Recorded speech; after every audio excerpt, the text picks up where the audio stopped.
Hello, everyone. I'm Kim Salem-Jackson, Akamai's CMO, and welcome to my podcast. Today, I have a very special guest, and I am super excited about this conversation. About a year ago, I wrote an article about the relationship between the CMO and the CFO. I went as far to say that Ed is my best friend at work. And so I thought a year later, I would sit down with Ed and we could have a fun conversation. So Ed, welcome to our podcast. Thank you, Kim. And you can see we're still friends. We are still friends after the article. That was a good article. Awesome. So Ed, what I've started to do in some of my podcasts is a lightning round to warm you up. Not that you need to be warmed up, but for the audience to get to know you a little better on kind of a personal, professional front. You ready? Sure. Fire away. All right. In one word, what's your favorite thing about Akamai? People. What's your favorite financial metric? Cash flow. I knew that. FCF, right? Free cash flow. You can't fake it. So the one metric you cannot fake over time. Beer or wine? Depends on the situation. Okay. Golfing, beer, most other times wine. Red wine, though. Yeah, I'm a red wine only kind of person. Text or email? Text. What is the one marketing buzzword I use that makes you roll your eyes the most? Think before you speak. I will. It's not a buzzword, but you know what I'm going to say. Paid search. That's my digital team around the world is upset. Yeah. After celebrating a big quarter, are you steak, sushi, pizza, other? I'd be steak or pizza. I don't eat any seafood. General rule, I don't eat anything that I can catch. So. Good to know. Yeah. All right. I like a good steak. Last one. Favorite hobby? Ooh, favorite hobby would probably be exercise, I would think. Exercise? Yeah. Okay, that's good. We need a healthy CFO, so glad to hear you're exercising. Yeah. All right. You did well with the lightning round. You Those ready are easy to questions. Yeah. You ready to get into Let's it now? Let's get into it. All right. Tell us a little bit about your role as Akamai's CFO and what a day in the life of you looks like. Well, there's no typical day, actually. It's pretty different every day in terms of what I'm dealing with. A lot of what you do is the same, where you're usually reviewing things, you're making decisions, you're meeting with Tom, going over numbers, talking a lot, but you don't do a lot. Yeah, you don't. You talk a lot. Yeah. Meeting with investors. There's always something going on that I have to get involved in, whether it's something with a customer-related thing like in the field, or like that big transaction we just did. Maybe there's a merger going on, doing a capital raise. But it is quite a variety of things. There's some repetitiveness with earnings and closing the books and dealing with the board and things like that. But it is, every day is a different challenge. That's for sure. Keeps you on your toes. It does. Makes you prepared for this conversation. Some groups more than others keep me on my toes, but yeah. Not marketing, we're easy. All right. For those trying to better understand markets and the investor mindset, what is top of mind for Akamai investors and investors in general? Sure. So a great, very topical question. I just came from an investor meeting before this discussion, actually. Timely. Very. All about compute. That is the number one thing, and especially now that we have an AI story in terms of whether it was an announcement with NVIDIA or that announcement we just did with our very large customer, the largest contract in our history. 1.8 billion? 1.8 billion. Investors want to understand more about the economics, what our differentiation story is, how are we different than the other clouds, how are we going to win in the long run, is this sustainable? So they really are very excited about the fact that this new product line for us, CIS, is really changing the whole trajectory of the company growth. And so really understanding that. And investors in general want to figure out what companies they want to invest in that are growing, right? Yeah. So at the end of the day, you put money in a company today, you want to take it out later down the road and it's worth more and you get more by growing. So figure out what are the best growth investments, who's got a real story in AI and who's more speculative. So a lot of excitement around us. Obviously, the stock's done phenomenally well over the last year, which has been great. And yeah, it's pretty consistent though with investors. I remember you teaching me a long time ago that investors bet on the future. They do. Mm-hmm. And it's exciting that we have a strong future story. And I mean, we've been writing it for 25 years, and this is our moment, right? And it's resonating. Yeah, one question I always get is why, if we announce a good quarter, does our stock sometimes go down? And it has nothing to do with what you just did. It's what you're saying about the future. Yeah. You've seen some of our competitors talk about their growth rates slowing even 4 or 5 percentage points, and you see their stock down 30%. So it's always about what's going to come in the future. Is the company going to be more valuable in the future than it is today? There's a good lesson for everybody listening to this podcast. It's all about the future. If you're working on earnings and IR and marketing. That's right. All right, next question. This one's getting a little harder. You ready? Sure. All right. Some say the most intense relationship in the C-suite is between the person that spends the money, me, and this person that counts the money and controls the money, you.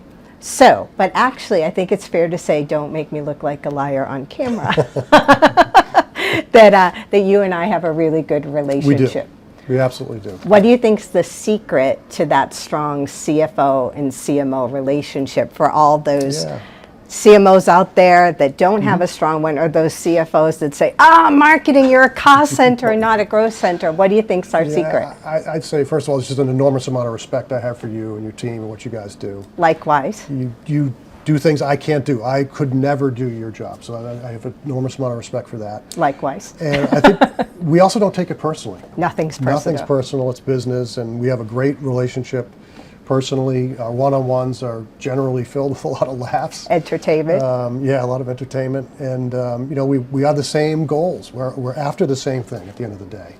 And, unfortunately in this role, you do have to look at profitability, the numbers, investments, make trade-offs. So I have to sometimes be the bad guy, but I don't always like doing that. No. But no, I think it is. I just have an enormous amount of respect for you. I think that's the biggest key. And then, again, it's not personal. We go home and you leave work behind, and if you make decisions, it's never personal. It's always about what's the best trade-off of investments typically.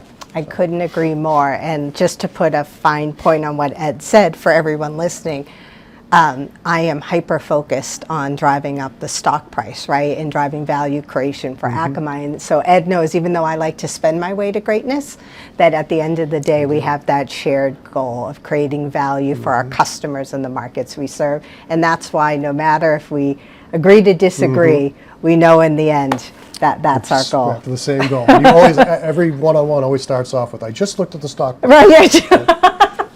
I want to know what sentiment I'm walking into on the one-on-one. What's the one thing you've learned about marketing from me? Yeah, I would say just how quickly you guys have to adapt to where the customers are. So a good example is now with AI, right, where people, I'll pick on search again, aren't using search as much, but they go to AI and they ask questions. So how do you be relevant in that world, right? And I think about how much things have changed from even when I first started, where people used to have phones, leave messages, voicemails.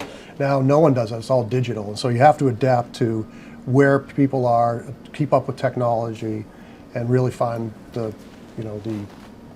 whoever your target is, where they are, right? I think you nailed it, right? You always have to meet people where they are, our employees, our customers, the market. And I know you're my bellwether. When Ed says to me, Kim, I was searching in ChatGPT instead of online, I said, there's something here, and that's the moment Akamai doubled down on GEO. There you go. Awesome. What advice do you have for marketers trying to build a relationship with their CFO? I'd say just be open and Be transparent. Don't miss the targets. If you're surprises are never good, and we manage our budgets very tightly, and we communicate things to investors. And credibility means everything. So, if you're running programs and you're going way over and we're constantly missing, that's a big problem for CFOs in general. So, open transparency, and then, try as best you can to bring us along with what the ROI is on the investments you're making and how do you measure it. We're very big on metrics and measurability. I couldn't agree more. I think that's great advice. And actually, someone from Ed's team sits in my management team. Finance is a certified member of the marketing leadership team, because I feel once finance can certify our metrics and our ROI, it has more credibility when it meets Ed's office. So I think that's super sound advice. I also appreciate that if we do something wrong, you're always open when I say, hey, Ed, this didn't work, but here's what we learned, and we don't make the same mistake twice. And again, back to your transparency point, and always stay on that budget. I'll say you guys do a great job of that, and it's great that you partner with finance so well. And it's not, they're there to help. They're not there to tattle. They're not there to, find a gotcha. They're there to help. And it's, oftentimes there'll be opportunities where we can say to you, hey, look, there's some extra room. Let's go, could you spend some extra money? And having that relationship is also good, because it doesn't only go one way. It does sometimes go the other way. I have my phone always on for that call. FYI, when you're ready, I'm ready. So I can't have an interview without asking the AI question. Sure. Where do you see AI creating the most value for Akamai and the most value for our employees? Well, right now it's revenue, which is great. I see a lot of companies out there struggling to say, how do we come up with an AI story? We have one, right? So the whole idea of inference, the long-term potential there is so massive. And the fact that we're working with someone like an NVIDIA, and I can't say who the customer was, but someone who's in the forefront of AI, turning to us and actually having a real story and a growth story around it is super exciting. Now, in terms of the tools and where you can use AI, I use it all the time for research. I find I become a lot more productive. I can find information much faster than I could before. So use the tools that are there for you. I've seen some of the folks that work for me do like script writing or do some presentations, and the first draft is great. I get a first draft of something and it's maybe not ready for production, but it's close enough that it gives you a really good head start. So productivity gains is a big gain there, whether it's using something like Claude Code in engineering and getting more productivity out of your engineering force. I'd love to see someday, my goal is that we don't have to manually do commissions, quota building, quota setting, et cetera, that AI can build better compensation plans, better quota systems, better quotas and things like that. So I think there's an enormous potential. We haven't seen the tools quite get there across the board, but I think the future for us is great. It's not a threat to us, it's a huge opportunity. I couldn't agree more.